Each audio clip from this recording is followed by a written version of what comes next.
The number glared at me from my phone screen. 0200. I blinked hard, refreshed the banking app, and checked again. Still 0. My fertility fund, 3 years of overtime shifts, cancelled vacations, and living on rice and beans, had vanished overnight. My name is Maren, and this is the story of how my family's betrayal turned me into someone I never thought I'd become. There must be some mistake, I told the bank teller, my voice trembling. I had over $40,000 in that account yesterday. She clicked through her computer, frowning. The withdrawal was authorized this morning at 9:17 a.m. Your mother, Susan, is listed as a joint account holder. The room spun. Mom had helped me open this account years ago when I first started saving. I'd never thought to remove her name. Why would I? She was my mother. I stumbled out to my car and called her. No answer. Called Dad. Straight to voicemail. Finally, I tried my brother Derek. "Oh, hey, sis," he answered, sounding oddly cheerful. "What's up?" "Where's Mom? She's not answering her phone." "They're probably still at the bank. Listen, don't freak out, okay? Everything's fine now." My blood ran cold. "What's fine, Derek?" "Look, I got into a bit of trouble, but Mom and Dad handled it. We're all good." I gripped the steering wheel so hard my knuckles turned white. "What kind of trouble?" "Just some gambling debts, but it's sorted. The guys were getting pretty serious about collecting, you know." I hung up and drove straight to my parents' house. Mom's car was in the driveway. I didn't bother knocking. "How could you?" I screamed, bursting through the door. "That was my money, my only chance." Mom sat calmly at the kitchen table, stirring her tea. "Maren, honey, please lower your voice. We had no choice. Your brother was in danger." "In danger? He's a grown man who gambled away his money. That fund was for my IVF treatments. You knew that?" Dad emerged from his study, face stern. "Family comes first, Maren. Derek needed help. And I don't? I'm family too." Tears streamed down my face. "The clinic called yesterday to say they had a cancellation. I could have started treatment next week. Do you have any idea how long I've waited?" "You can always save up again," Mom said, waving her hand dismissively. "You're only 34. There's plenty of time for babies later." I stared at her, seeing her clearly for the first time. "Plenty of time? The doctor said my fertility is declining rapidly. You read the reports yourself." "Don't be dramatic," Dad cut in. "This was a family emergency." "My emergency fund wasn't your personal ATM." The front door opened, and Derek sauntered in, hands in his pockets. "Hey, what's with all the yelling?" I whirled on him. "You entitled piece of—" "Maren," Mom snapped. "Language!" Derek shrugged. "Look, it's nothing personal, sis. I'll pay you back someday." "Someday?" I laughed bitterly. "The clinic won't wait for someday. That was my only shot." "You're being selfish," Mom said. "Your brother could have been seriously hurt." I backed away from them, shaking my head. "Selfish? I've spent my entire life being the responsible one, the reliable one, the one who always understands, always forgives. Well, not this time." "What's that supposed to mean?" Dad demanded. "It means I'm done. Done being your backup plan, your safety net, your good little girl who never causes trouble." I turned to leave, then looked back. "And when karma comes for all of you, don't expect me to care." Mom called after me, but I was already walking out. In my car, I sat trembling, fury and grief warring inside me. Then I remembered something. an old email account I'd created years ago after overhearing a heated argument between Dad and someone named Marvin Price. I'd never used it, but I'd kept the login information, just in case. With shaking fingers, I pulled out my phone and typed in the address. planbegmail.com. The account opened to an empty inbox. Perfect. Time to start fresh. I began typing. Dear Mr. Price, you don't know me, but I believe you know my father, Frank Burton. I recently learned some interesting things about how he handles business partners and family loyalty. I think we should meet. I hit send before I could change my mind. Then I whispered to myself, this isn't over, not by a long shot. My phone buzzed almost immediately with a response. Dear Maren, I've been waiting 15 years for this email. Let's talk. The coffee shop was nearly empty when I arrived, just as Marvin had suggested in his email. I spotted him immediately, silver-haired, well-dressed, with kind eyes that carried a hint of mischief. He stood as I approached. You look just like your mother did at your age, he said. But there's something different in your eyes. Steel, maybe. I sat down across from him. Tell me about my father, about what really happened 15 years ago. Marvin smiled sadly. Straight to business. I like that. He took a sip of his coffee. Your father and I built that company from nothing. We were best friends. Your parents were at my wedding. Then one day, Frank discovered a way to force me out. Some creative accounting and a few well-placed lies. Why didn't you fight back? Oh, I did. But your father had covered his tracks well. By the time I gathered enough evidence, he'd already sold my shares and reinvested the money. The legal fees would have bankrupted me. He leaned forward. But that's ancient history. What matters is why you contacted me. Before I could answer, my phone buzzed. Michelle's face lit up the screen. Sorry, I need to take this, I said. She's my lawyer. Marvin nodded, looking impressed. Maren, Michelle's voice was urgent. I looked into what your parents did. It's complicated, but because your mom was on the account, technically it was legal. I'm so sorry. I figured as much. I glanced at Marvin. But I might have found another way. Please tell me you're not doing anything crazy. Define crazy. Maren. I'll call you later. I hung up and turned back to Marvin. I need help getting pregnant. His eyebrows shot up. That's not what I expected. I told him everything. The fertility struggles, the savings, my family's betrayal. His face darkened with each detail. Your father always did favor Derek, he said when I finished. Even when you were kids, I noticed it. It wasn't right then, and it's not right now. So, will you help me?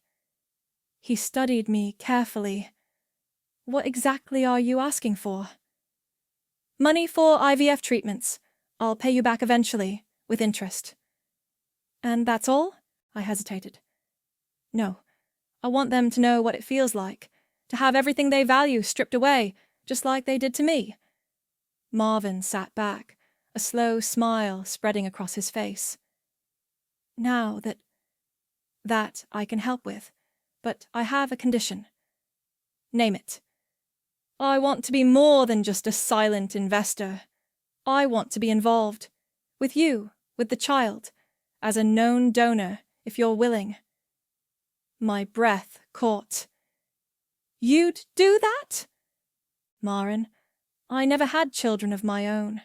My wife died young, and I never remarried. The closest I came to family was your parents, and, well, he spread his hands. Let's just say I understand what it's like to have family betray you. I studied him carefully. And the revenge part doesn't bother you? Revenge? He chuckled. My dear, I prefer to think of it as delayed karma. Your brother's gambling problems? I may have some connections who could ensure he gets a particularly lucky streak. Just enough rope to hang himself with, so to speak. And my parents? Your father's been trying to partner with New Horizon Technologies. What he doesn't know is that I own controlling interest. His eyes twinkled. Funny how things work out. I felt a weight lift from my shoulders. When can we start? I have a private clinic in mind. Very discreet, excellent success rates. He pulled out a business card. Dr. Richards specializes in cases like yours. She's expecting your call. As I reached for the card, he caught my hand. Marin, are you sure about this? Once we start, there's no going back. I thought about Mom's dismissive wave, Dad's stern disappointment, Derek's smug shrug. They made their choice. Now I'm making mine. Then let's begin. He raised his coffee cup. To new family ties. I clinked my cup against his, feeling something shift inside me, like puzzle pieces finally clicking into place. Later that night, as I lay in bed, my phone lit up with texts from Mom. Where are you? We're worried. Please come home so we can talk about this reasonably. Your father says he might be able to help you save up again in a few years. I deleted them all without responding, then opened my email to Dr. Richards. I'd like to schedule a consultation. Time is of the essence. Her response came quickly. Tomorrow, 9 a.m. Bring your medical history and be prepared to start immediately if you're ready. I touched my flat stomach, imagining. Then I opened my banking app and found a new account had been created in my name. The balance made me gasp. $100,000. A text from Marvin followed. Consider it seed money for both our ventures. I smiled in the darkness. Sometimes the best revenge isn't served cold. It's served with new life. Deep breath, Dr. Richards said, preparing the hormone injection. This might sting a bit. I barely felt it. After 2 weeks of daily shots, I'd gotten used to the routine. My temporary apartment near the clinic had become a sanctuary. No family drama, just hope growing alongside the bruises on my stomach. Your numbers look excellent, she said, disposing of the needle. The egg retrieval is scheduled for next week. Have you thought more about using a known donor? Yes. Marvin's been cleared by the genetic counselor. All his tests came back perfect. She nodded approvingly. It's unusual, but I've seen these arrangements work beautifully when there's mutual respect and clear boundaries. My phone buzzed. Michelle asking if I wanted to grab lunch. Before I could respond, another text popped up from Laura, my cousin. Hey, everyone's asking where you've been. Mom said Aunt Susan is freaking out. I ignored both messages and headed to the cafe across from my apartment. That's when I saw them through the window. Mom, Dad, and Derek, having what looked like a celebration brunch. I ducked behind a potted plant, close enough to hear their conversation through the open patio door. To crisis averted. Derek raised his mimosa. Thanks again, guys. You really saved my ass. Mom patted his hand. That's what family does, sweetheart. Though I do wish Marin would stop being so dramatic about it. She'll bounce back, Dad said, cutting into his eggs Benedict. She always does. Remember when we used her college fund to bail out the store? She got over that too. My hands clenched into fists. I'd forgotten about the college fund. Or rather, I'd forced myself to forget. Speaking of business. Derek leaned in. How's the New Horizon deal looking, Dad? Just waiting for final approval. Should be any day now. My phone vibrated. A text from Marvin. It's done. Check your email. I opened my inbox to find a forwarded message. New Horizon Technologies formally rejecting my father's partnership proposal. No explanation given, just a cold, corporate denial. Walking back to my apartment, I called Michelle. "Where have you been?" she demanded. "I've been worried sick." "I'm fine. Better than fine, actually. I'm doing IVF." Silence. Then, "What? How? Where did you get the money?" "Remember that family friend my dad screwed over years ago? Turns out karma has a sense of humor." "Maren." Her lawyer voice kicked in. "Please tell me you haven't done anything illegal." "Everything's completely above board. I'm just finally playing the game by their rules." "What game? The one where family loyalty only matters when it benefits them." Michelle sighed. "You're starting to scare me a little." "Don't be scared. Be proud. I'm finally standing up for myself." Back in my apartment, I found an email from Dr. Richards. "Urgent. Please call office immediately." My heart stopped until I read the next line. "Good news about your latest blood work." The call confirmed what I'd been praying for. My body was responding perfectly to the treatments. The egg retrieval was moved up to tomorrow. "Get plenty of rest," Dr. Richards advised. "Tomorrow's a big day." That evening, Marvin came by with soup and crackers for after the procedure. He looked around my sparse apartment with concern. "You could have stayed at my guest house," he said. "It's much nicer than this." I needed neutral territory, somewhere without memories. He nodded, understanding. "Your father called me today." I froze. "What?" "Oh, he doesn't know I'm involved with you. He was desperately trying to figure out why New Horizon rejected him." Marvin's eyes twinkled. "I may have bought controlling interest just to deny him." That must have been expensive. "Worth every penny. Besides," he gestured at my medication-covered counter, "I'm investing in something far more valuable now." My phone lit up with another text from Laura. "Maren, please. Everyone's really worried. At least let us know you're okay." I showed Marvin the message. "Laura's different from the rest of them. She's always been kind." "Then maybe she deserves the truth. Not all bridges need to burn." I thought about it, then typed, "I'm okay. Working on something very personal that they don't deserve to be part of. I'll explain someday." Laura replied immediately, "I understand. Stay safe. Love you." As Marvin left, he paused at the door. "Tomorrow's the first real step. Are you ready?" I touched my stomach, thinking of the life that might soon grow there. "More than ready." "Good, because I just heard through my contacts. Your brother's about to have the luckiest gambling streak of his life." I smiled, remembering Dad's words at brunch. Crisis averted? Not even close. The real crisis was just beginning. "Positive," Dr. Richards announced, beaming. "Congratulations, Maren. You're officially pregnant." I stared at the ultrasound screen, at the tiny flicker that would become my baby. 6 weeks along, and already their heart was beating strong.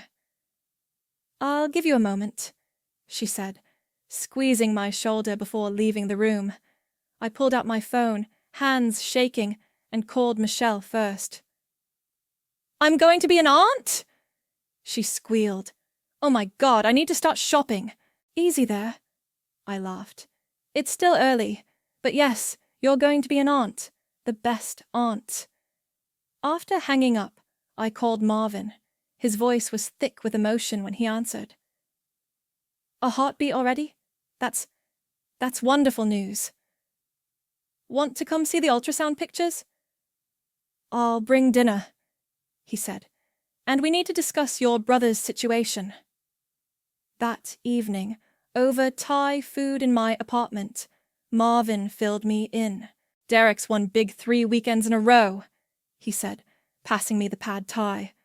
Almost $100,000. I nearly choked. That much. My casino contacts made sure he got lucky. Very lucky.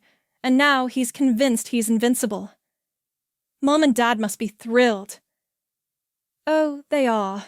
Frank's even asking Derek for investment advice now. Marvin's eyes glittered. Of course, luck has a funny way of turning. My phone buzzed. Laura again. Marin, I don't want to upset you, but I thought you should know. Derek's been bragging about his gambling wins. He's talking about opening his own investment firm with Dad. I showed the message to Marvin, who chuckled darkly. Perfect timing. Phase 2 begins tomorrow. What's Phase 2? Your brother's luck runs out. Spectacularly. He pulled out some papers. These are the markers he's been signing. He owes some very serious people a very serious amount of money. People who work for you? Technically, they work for a company I happen to own shares in. Everything's legal, just not very forgiving. I rubbed my still flat stomach, suddenly uncertain. We're not putting him in actual danger, right? No physical harm will come to him, but financial and emotional harm? Marvin shrugged. He brought that on himself. The next morning, Michelle came by with prenatal vitamins and a concerned expression. I ran into your mom at the grocery store, she said, setting down the bags. She asked if I'd heard from you. What did you say? That I had no comment, but Marin. She sat down heavily. She was crying, said she keeps having nightmares about something happening to you. Good, I said flatly. Maybe she'll finally understand what it feels like to lose something precious.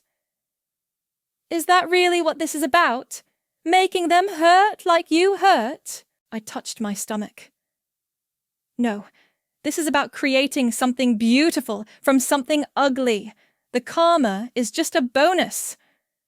Michelle didn't look convinced, but before she could argue, my phone rang. It was Laura, sounding panicked. Derek lost everything, she blurted. All his winnings, plus more. Way more. He's in trouble, Marin. Real trouble. I could hear shouting in the background. Dad's voice, angry and scared. How much does he owe? I asked, though I already knew. Over $500,000. The collectors gave him 48 hours to pay. Aunt Susan is hysterical. Let me guess. They're trying to figure out how to bail him out again? They can't. The house is mortgaged to the limit, and the business is struggling since that big deal fell through. Laura paused. I know what they did to you was wrong, but they're still family. I thought about the tiny heartbeat I'd seen this morning, about my real family. Michelle bringing vitamins, Marvin bringing dinner, Laura calling with honest concern. You're right, Laura. They are family, which is why they need to learn that actions have consequences. What does that mean? It means I'm not coming to the rescue this time, and neither should anyone else. After hanging up, I turned to Michelle. Still think I'm being too harsh? She shook her head slowly. Actually, I think you might be the sanest person in your family. That night, Marvin sent me a video clip, security footage from his casino showing Derek screaming at a dealer, flipping a table, being escorted out by security. Below it was a message. Your father just called, begging for a meeting with New Horizons board, offered to put up his company as collateral against Derek's debt. Should I take the meeting? I thought about Dad using my college fund, Mom dismissing my fertility struggles, Derek's smug face at brunch. Set the meeting, I typed back. But not with the board, with me. His response came quickly. Now that's what I call poetic justice. Sleep well, Mama Bear. I placed my hand on my stomach, feeling stronger than ever. Don't worry, little one, I whispered. We're rewriting this family's story, and you're going to be the best part. The phone rang at 3 a.m.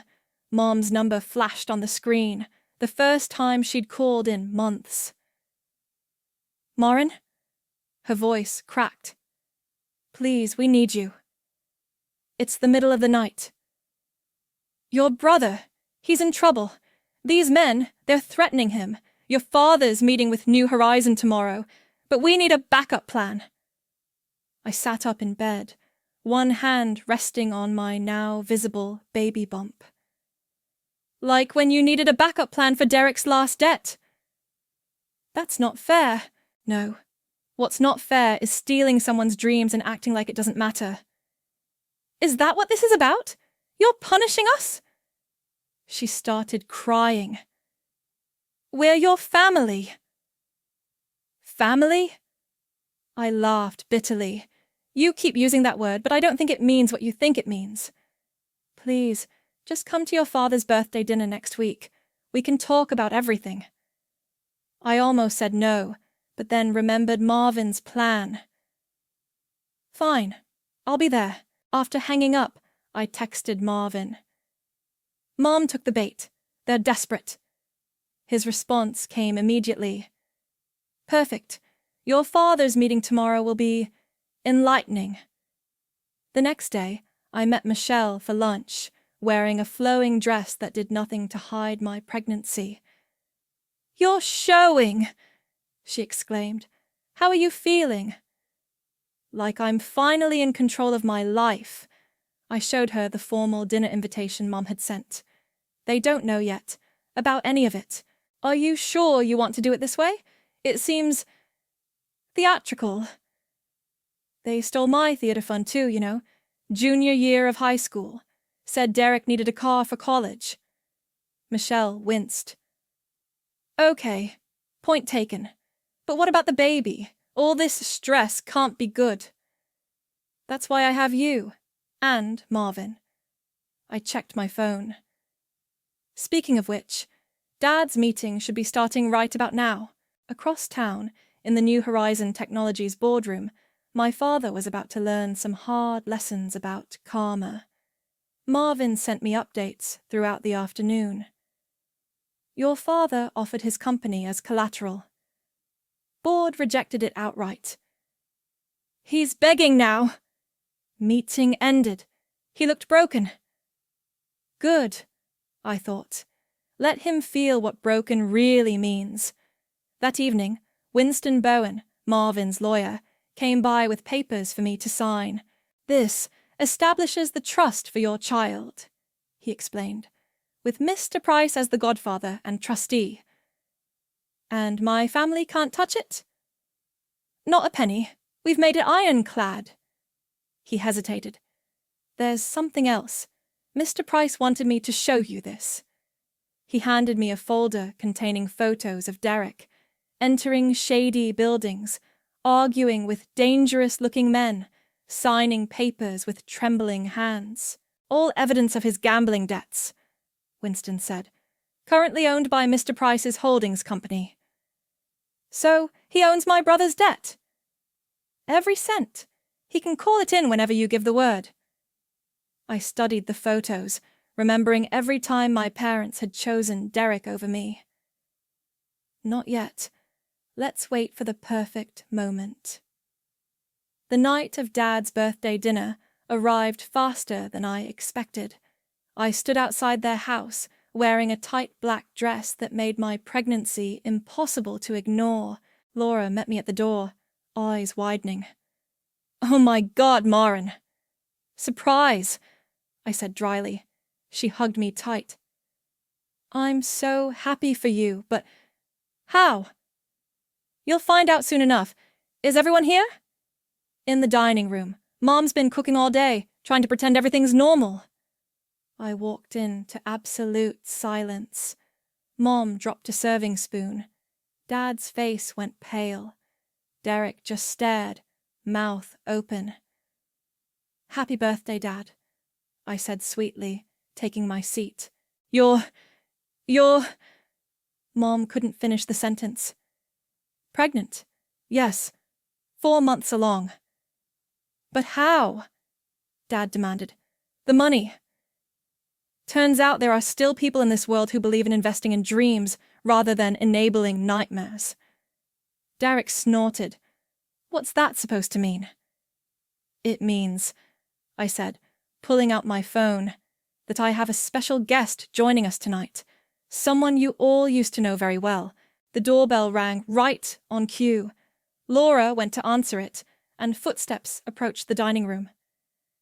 Hello, Frank, Marvin's voice rang out. Susan, been a long time. Dad stood up so fast his chair fell over. What the hell is he doing here? I smiled, one hand protectively over my bump. He's family now, more family than you've ever been. The look of dawning horror on their faces was better than any birthday cake could ever be. You have no right to be here, Dad snarled at Marvin, who calmly took the seat next to me. Actually, I have every right, Marvin replied, unfolding his napkin. I'm the baby's grandfather, after all. Mom's wineglass slipped from her hand, shattering on the hardwood floor. Nobody moved to clean it up. What are you talking about? She whispered. I placed my hand on Marvin's arm. When you stole my fertility fund, I needed a donor. Marvin graciously offered to help, in more ways than one. You used him as a sperm donor? Derek laughed incredulously. That's messed up, sis. Not as messed up as stealing someone's life savings, Marvin said. Or gambling away money you don't have. Speaking of which, how are those markers coming along, Derek? My brother's face went white. How do you know about that? Oh, I know all about your debts. In fact, Marvin pulled out his phone. I own them. Dad stood up again, fists clenched. You orchestrated this whole thing? Me? Marvin's eyes widened in mock innocence. I simply provided opportunities.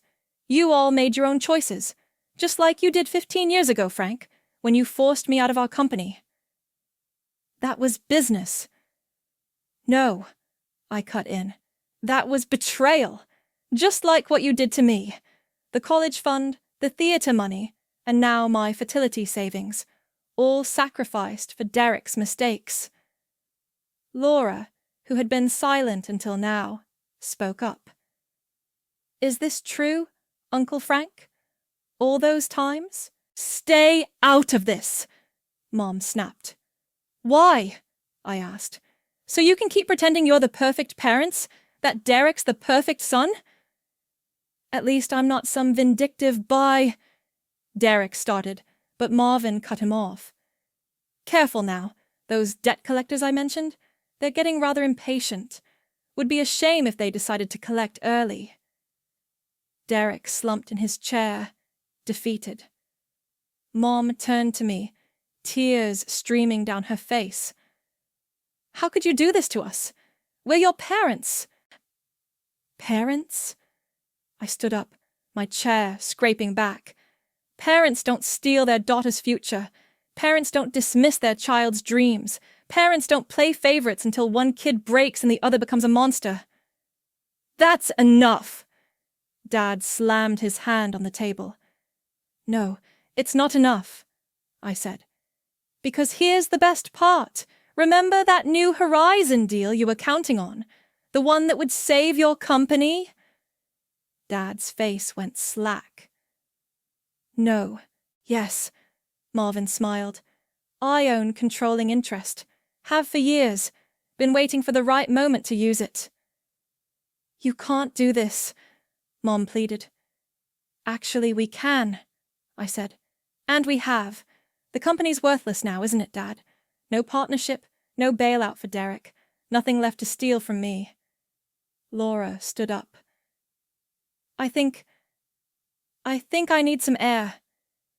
Sit down, Mom ordered. No, Laura said firmly. I won't sit here and pretend this is okay. They're right. What you did was wrong. All of it. Derek jumped up. This is bullshit. You planned this whole thing just to hurt us. Planned it. I laughed. No, dear brother, I just followed your example. Take what you want, hurt who you need to, and expect everyone to forgive you because we're family. What do you want? Dad asked, his voice hollow. Want? I already have what I want. I rubbed my belly. A new family, one built on respect, not manipulation, one where love doesn't come with conditions. Marvin pulled out one final envelope. This is a trust document for the baby. I'm named as legal godfather and trustee. None of you will ever have access to my grandchild's future. Mom started sobbing. Dad looked like he'd aged 10 years. Derek just stared at his phone, probably calculating how much time he had left before the debt collectors came calling. Happy birthday, Dad, I said, standing up. Consider this your gift, the truth about what kind of father you really are. Marin, please. Mom tried one last time. We can fix this. Fix it? Like you fixed Derek? Like you fixed your marriage? Like you fixed Dad's company? I shook my head. Some things aren't meant to be fixed. They're meant to be rebuilt from scratch. Laura followed us to the door. Can I still be part of the baby's life? I hugged her. You're the only one who ever saw the truth. Of course you can. As Marvin and I walked to the car, we could hear the shouting start inside, blame and accusations flying like shrapnel from a bomb we'd carefully planted. Feel better? Marvin asked. I touched my stomach, feeling my baby kick for the first time. No. I feel perfect. The aftermath was nuclear. Mom called every hour for 3 days straight until I blocked her number. Dad sent emails comparing me to Judas. Derek disappeared completely, though Marvin's contacts reported he was desperately trying to scrape together money to pay his debts. A week after the dinner, Michelle brought over case files she'd been reviewing. Your brother's in serious trouble, she said, spreading papers across my coffee table. These aren't just gambling debts anymore. He's been committing fraud. What kind of fraud? He's been taking investments for a fake company, using your dad's reputation to lure people in. She looked up grimly. Your parents could be implicated too. I sank into the couch, feeling my baby kick. Did they know? Based on these documents, they had to.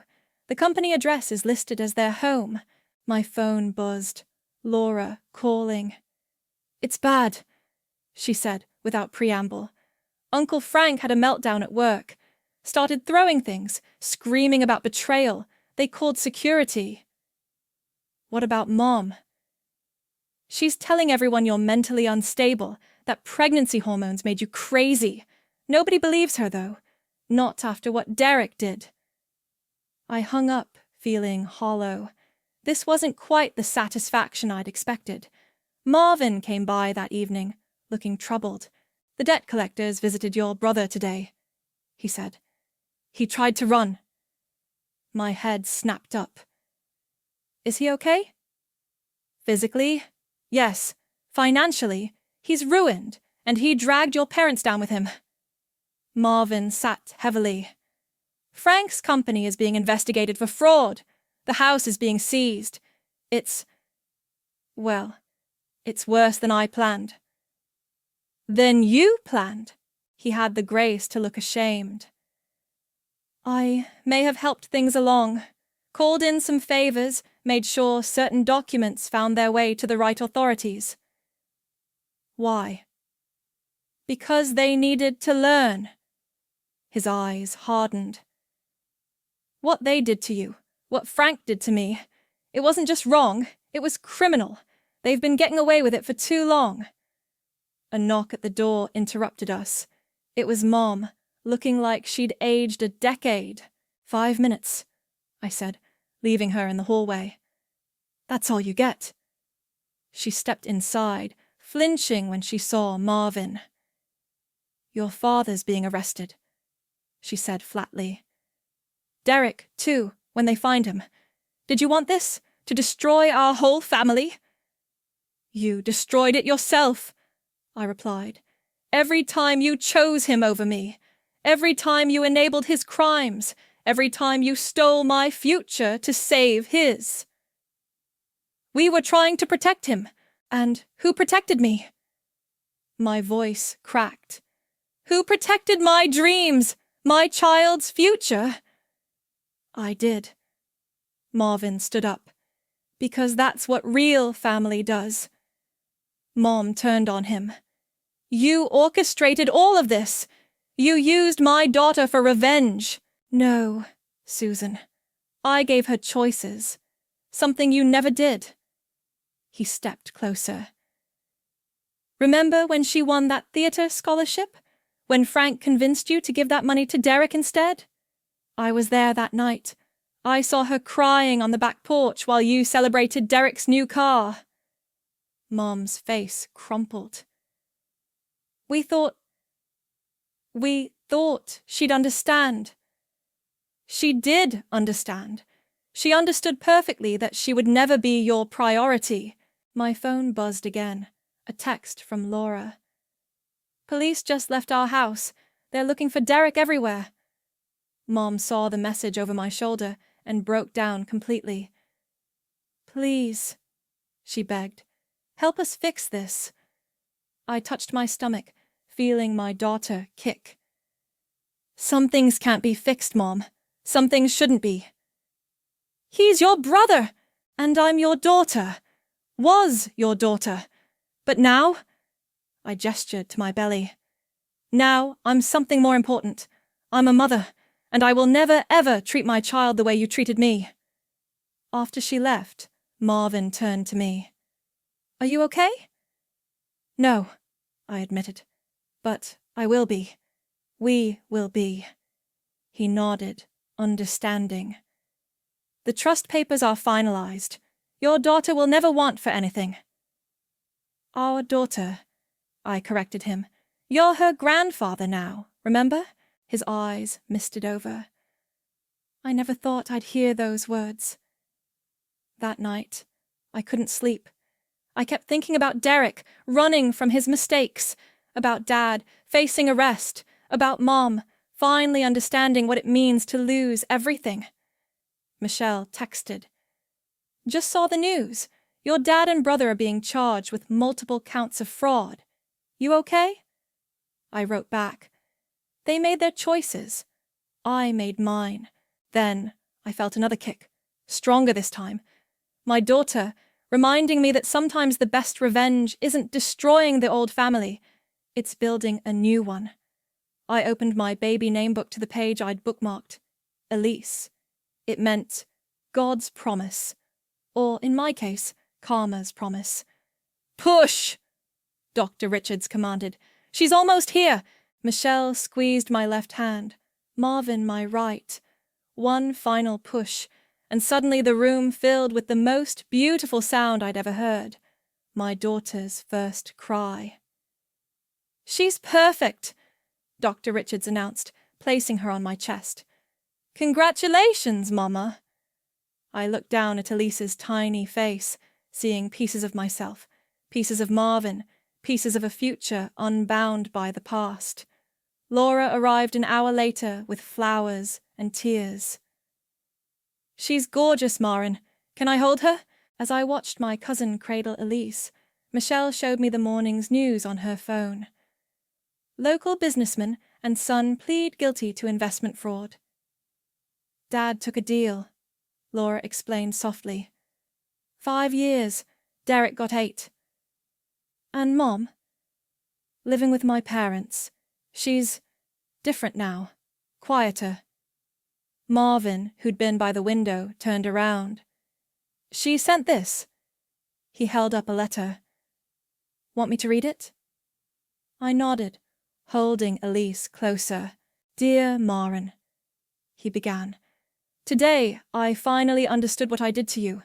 I watched them take your father and brother away, and I felt my world collapse. Then I realized that's exactly what we did to you. We took your world, your dreams, your future, and acted like it was nothing. I'm not asking for forgiveness. I'm not even asking to meet my granddaughter. I'm just telling you that you won. You made me understand. And I'm sorry. I'm so sorry. Silence filled the room, broken only by Elise's soft coos. She signed it, Susan, Marvin said. Not Mom. I touched Elise's cheek. Good, because you're not going to call her Grandma, little one. You have something better. Michelle wiped her eyes. Speaking of better, wait until you see the nursery Marvin designed. It makes that fancy royal baby's room look like a closet. With a theatre corner, Marvin added, for when she's ready to follow her mother's original dream. Laura hesitated. There's something else you should know. Susan. She found your old theatre scholarship letter, the one announcing you'd won. She's been carrying it around, showing people, telling them how they ruined your life. I think she's finally proud of you. Too late, I said, but without bitterness. I'm proud of myself now. That's what matters. A nurse came in with discharge papers.